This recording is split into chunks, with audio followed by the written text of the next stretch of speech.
What is up, guys? Welcome back to another video. Today I got something special for y'all. So for those of you that have been with this channel since the very beginning, first off, huge shout out to you guys.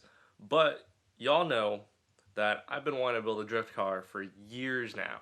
Years. Never had the money, never had a good opportunity to buy a drift car. But now that I graduate college, I got a big boy job, I got that big boy money. So now, let me show you.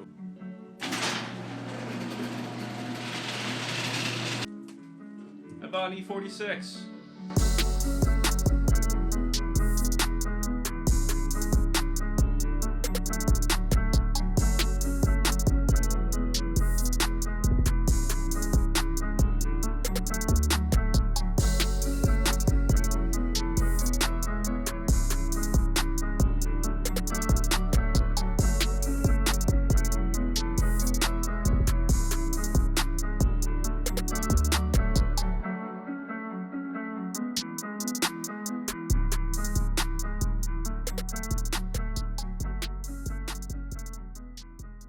Now, the reflection off of the windshield is absolutely insane. Look at these shadows.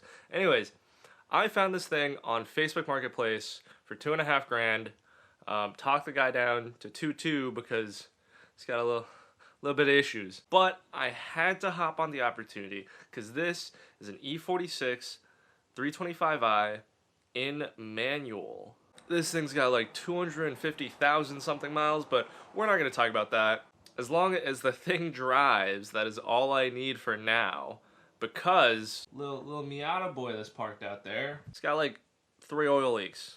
And I don't know where any of the leaks are coming from. So, the plan for now, I'm going to daily that for the winter. And we're going to maybe rebuild, do a bunch of other stuff to the Miata. But the first issue is that E46 is kind of a piece of shit, and we're going to try to make it less of a piece of shit. So, I got this spreadsheet that I've been working on. All of the stuff I am planning to do to it. And if you didn't notice, that first giant section in the middle, that is all maintenance. We are giving this car a full refresh because I don't even actually know if it's at 250,000 miles. It could be at 350,000 miles and I won't even know because the freaking speed sensor's broken and it's not tracking miles. I don't know when it broke. I don't know how many miles has been on the car since it broke. So I really just don't know. The guy I bought it from wasn't the best at English. So communicating what he did with the car and like what has been done to it was a little difficult. He told me that he tried to replace the speed sensor, but it didn't really do anything. But the point of this video, I'm showing you guys the car, but we're also going to be tearing apart a good amount of this car, at least looking at it, because when I went to go buy it, it was raining. I didn't want to pull the jack out. I have to jack it up in the rain and everything in the random dude's driveway. So we're basically just going to be going through the car, taking a look, probably taking a good amount of it apart just to, like, you know, get a look at what's in there. As far as I know, the only mods that are on this car are the wheels, the tires, and the $20 eBay short shifter that's in there that is very much broken. So who knows? There might be some fancy schmancy suspension mods that I didn't know about when I bought it. Let me stop talking. Let's get in there. Start looking at stuff. Oh God. So as you can probably see, we got a giant rip in the seat right now. Not a big deal. I'm gonna end up getting buckets and stuff anyways. Cool little M3 shift boot. I have this all taken apart right now just because I had to drive it home. But this bushing just doesn't really exist. The dude gave me like this random handful of like snap rings, but they don't actually fit, so this whole thing's just flopping around. Underneath is actually the drive shaft that it's tapping on, so not exactly the best driving situation. So I already went ahead, got a new short shifter set up. This freaking shift knob that it came with doesn't even, it's not even a BMW shift knob, I don't think. But as far as being able to drive the car, this is the biggest issue right now.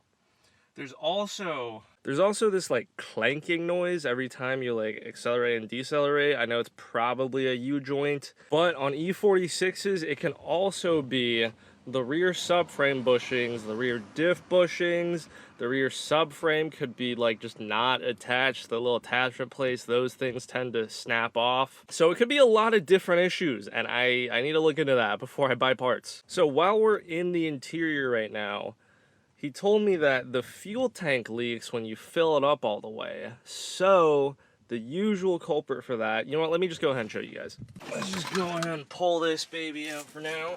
So, one of these covers, either that one or this one, is the fuel pump. I'm honestly not sure which one, so I'm just gonna go ahead and take one of these off and hope that I'm right. Also, not to mention, I gotta take all the random trash and fluids and stuff he left for me out of this thing. Throwing on some gloves. This thing's kind of gross. I don't really want to touch it. The old power steering pump. This thing's probably garbage, so I'm just gonna go ahead and put that right there for now. Got a cushion and some intake piping. Oh god, there's gonna be a lot of stuff coming out. Got some garbage. In this pile of garbage, we have NGK spark plug box. This is a good sign. Hopefully this was done the past, I don't know, maybe like 50,000 miles. Saves me some money. We're taking this out for now. It might go back in, I don't know. It's gonna be a drift car. I just wanted to show you guys inside where the tire goes. There's just this absolute clusterfuck of random stuff. Also, cool thing, BMW toolbox.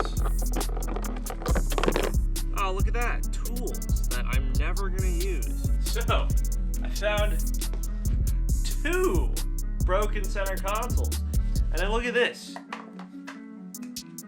These are speed sensors. The thing I said was broken earlier, there's 4 of them. The old power steering reservoir that has been absolutely mangled. We got a box for coil on-plug insulators. These things, actually, I don't know if these came out of this box or if these came out of the car, but we have them. And in this box, I got all of the old spark plugs.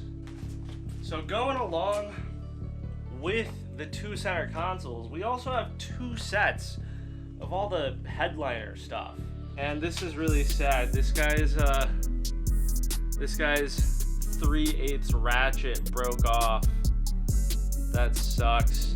We also got here some more interior trim pieces, a broken windshield scraper. That is enough of pulling random shit out the car. I think I got mostly everything. Gotta go back through there and vacuum out the garbage.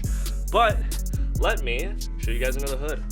But for the most part, the engine bay of this thing actually looks really freaking clean for 250,000, probably more miles. This freaking kidney grill's broken. It's stuck on with whatever the actual fuck this putty is. If you guys know what that is, drop a comment, because it's kind of gross. Oh look, it's also on the freaking cracked headlight. I do actually like the headlights that came on this thing. It's got like the halo rings that go around the lights themselves. I'm probably gonna try and fix that, and these definitely need a sand and polish. If you guys want to know how to restore your headlights like a professional, link in the top left. That is my video on how to restore some milky looking headlights. I totally forgot to show you guys. This thing came with a set of Rep XSR wheels. Very suspect fitment. He told me that the fronts are 18s and the rears are 19s. I have no clue how wide they are, but look at this freaking stretch, dude. That is kind of insane. I don't think I would ever run that. Quick look inside the glove box. Basically empty. Okay, that's cool. What is this?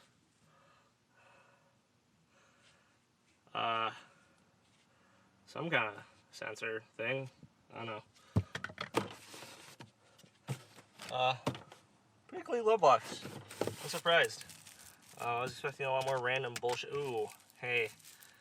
This guy might still don't do drugs, kids. But I think that is all I have for you guys today. Thank you guys so much for watching. If you liked the video, don't forget to drop a like, all that stuff. Comment, let me know what else you want to see me do. And if you like this kind of content, and you like all the other content on the channel, you're already here. Subscribe. Once again, thank you guys so much for watching. I will see you in the next one. Peace out and stay driven. Side note, I just took those gloves off. Not sponsored.